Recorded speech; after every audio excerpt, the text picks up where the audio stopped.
मेरे सभी प्यारे मित्रों एवं दर्शकों को मेरा नमस्कार।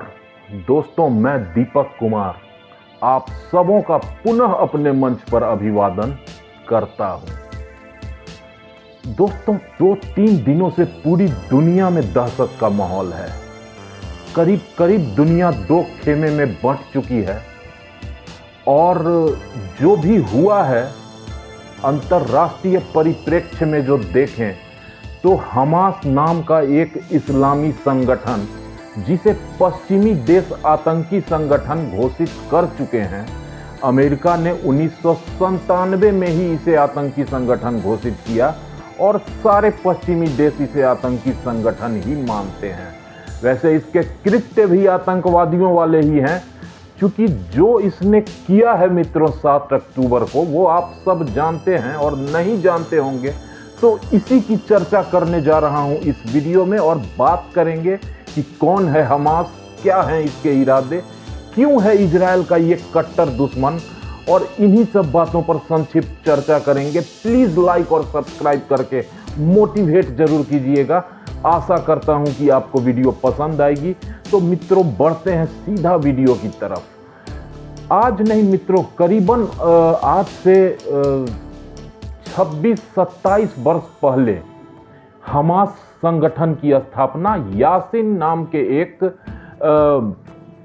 सुन्नी मुसलमान ने की थी। ये सुन्नियों का संगठन है और इनका इरादा जो था ये बेहद खतरनाक था उस वक्त भी।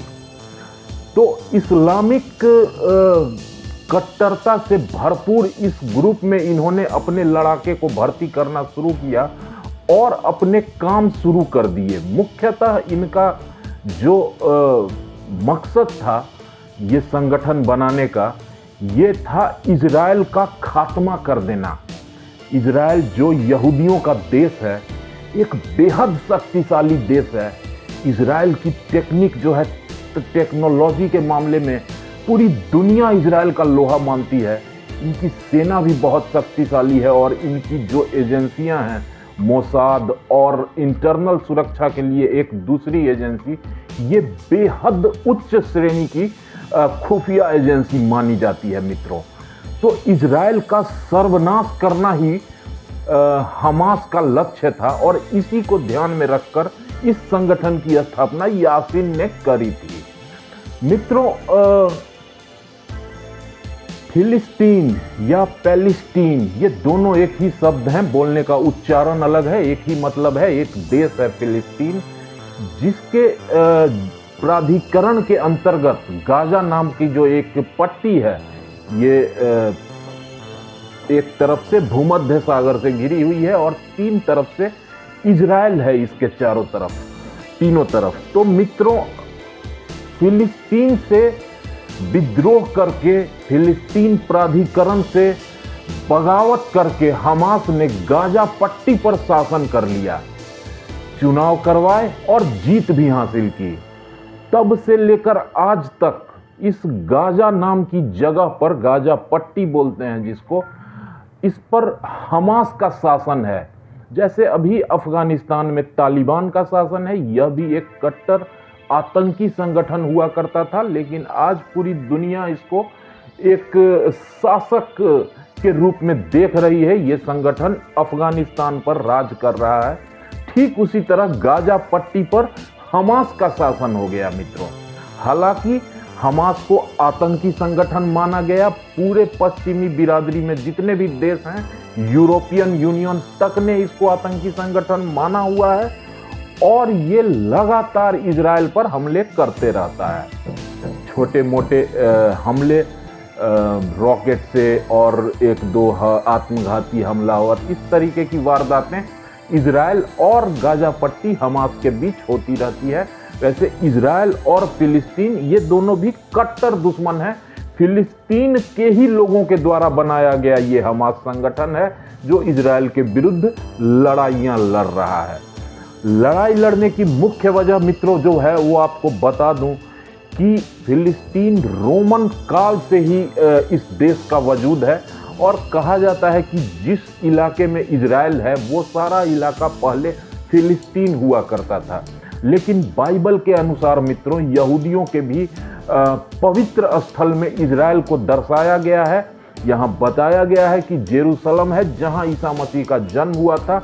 इसलिए ईसाइयों के लिए, यहूदियों के लिए भी इजराइल एक बेहद महत्वपूर्ण देश है। 1949 के आसपास इजराइल ने खुद को स्वतंत्र राष्ट्र घोषित किया और तब से अब तक लगातार इजराइल के ऊपर हमले फिलिस्तीन और इसके सहयोगी देश करते रहते हैं। कहते हैं कि आप इन जगहों को खाली करो जहां हमारी मस्जिदें हैं, जहां हमारे पवित्र धार्मिक स्थल हैं इस्लाम से संबंधित। लेकिन इजराइल अपने सभी देश की जो भी भूमि है उस पर कब्जा किए हुए है और कुछ अन्य जगह भी हैं जो पहले फिलिस्तीन में हुआ करते थे, जैसे पूर्वी इजराइल में वेस्ट बैंक नामक जो जगह है उस पर भी इजराइल का कब्जा है मित्रों, और जिसके लिए भी हमास लड़ाइयां लड़ रहा है कि वेस्ट बैंक को खाली करो। इधर गाजा पट्टी का जो इलाका है मित्रों, आपको बताऊं ये करीब करीब 14 किलोमीटर लंबा और 10 किलोमीटर चौड़ा एक भूभाग है जो कि दुनिया का सबसे अधिक घनत्व वाला राज्य है, देश है, जहां करीबन 20 लाख लोग रहते हैं इस करीब 150 स्क्वायर किलोमीटर के एरिया में, और इस पर हमास का शासन है। इसी गाजा पट्टी से इजराइल पर 7 अक्टूबर को बिना कोई चेतावनी दिए मित्रों ये 5000 रॉकेटों से हमला कर दिया जाता है, जिसमें निर्दोष लोगों की मौत होती है, बच्चे, बूढ़े, बुजुर्ग, महिलाएं, ये करीबन 1000 लोगों की मौत हो जाती है इस हमास के इस बर्बर हमले में, जो कि अचानक किया गया, बिना किसी वार्निंग के किया गया, और इसे मानवता के विरुद्ध अपराध बिल्कुल माना जाना चाहिए। अगर कुछ मामले थे, मसले थे तो उसको युद्ध कर लेते तुम मर्दों की तरफ वार्निंग देकर। ये बिना बोले हुए किसी भी देश पर, किसी मुल्क पर 5000 मिसाइल दाग देना मित्रों, ये तो बिल्कुल ही एक दरिंदगी है। इस तरह की घटना को किसी भी तरीके से टॉलरेट नहीं किया जा सकता, और हमास की इस बर्बर कृत्य की निंदा पूरी दुनिया को करनी चाहिए। हालांकि मजहब के नाम पर, इस्लाम के नाम पर कई इस्लामिक देश खड़े हो गए हैं फिलिस्तीन और हमास के साथ, लेकिन कुछ ऐसे भी इस्लामिक राष्ट्र हैं जिसने हमास की निंदा की है, हमास के साथ नहीं है। उनमें खास करके संयुक्त अरब अमीरात ने कहा है कि हमास ने गैर मानवतापूर्ण काम किया है, ये मानवता के विरुद्ध है, और बहरीन ने भी इसका खिलाफत की है हमास की। हमारे देश में दुर्भाग्य है कि कुछ ऐसी राजनीतिक गतिविधियां हैं, कुछ ऐसे राजनीतिक दल हैं जो हमास का साथ दे रहे हैं, हमास के समर्थन में बयान दे रहे हैं। उनको दिखता नहीं कि किस तरीके से उसने हमास के लड़ाकों ने, आतंकियों ने महिलाओं की इज्जतें लूटी, घर में घुसकर खुलेआम नंगा करके मारा, उनको मर जाने के बाद भी मारते रहे। इस तरह की दरिंदगी की है मित्रों की रूह कांप जाती है। मेरे पास कई ऐसे वीडियो हैं जो अत्यंत हृदय विदारक हैं। मैं YouTube की पॉलिसी के चलते उसको दिखा नहीं सकता, बस बयां कर सकता हूं मित्रों कि हमास ने जो कार्य किया है, जो कृत्य किया है, ये मानवता के विरुद्ध एक अपराध है। इजराइल के प्रधानमंत्री जो हैं मित्रों, बेंजामिन नेतन्याहू, उन्होंने स्पष्ट कहा है कि हमास ने गलती कर दी है, गाजा पट्टी का नामो निशान मिटा दूंगा, अब इसको खत्म हम ही करेंगे, कुछ भी हो जाए। गाजा के निवासियों से अपील भी की है नेतन्याहू ने कि अपने अपने घर को छोड़कर चले जाओ, क्योंकि हम गाजा को रेगिस्तान में बदल देंगे।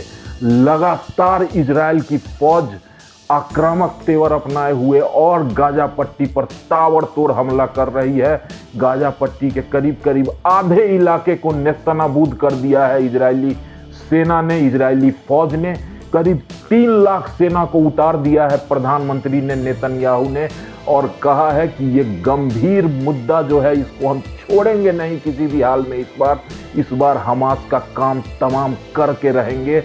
वैसे इजराइल के साथ अमेरिका खुलकर खड़ा है, नैतिक समर्थन तमाम देशों ने इजराइल को दिया है, उनमें भारत भी है। भारत सरकार ने भी कहा है कि हमारे लोग, हमारा देश इजराइल के साथ खड़ा है। चूंकि इजराइल के साथ गलत किया है हमास ने, ये आतंकी घटना है, ये बर्बरतापूर्ण कार्रवाई है जिसको कहीं से सही नहीं ठहराया जा सकता। मित्रों, इस पर नजर बनी रहेगी। अगली वीडियो में बात करेंगे हिंदुस्तान के उन राजनीतिक दलों के बारे में और उन नेताओं के बारे में जो धर्म के नाम पर, तुष्टीकरण के नाम पर आज हमास जैसे बर्बरतापूर्ण बर्बर आतंकी संगठन के पक्ष में खड़े हो गए हैं। इनकी भी पोल खोलनी जरूरी है और अगली वीडियो में जरूर खोलूंगा। तब तक अपना ख्याल रखिएगा, दुआओं में मुझे भी याद रखिएगा। Take care, good bye.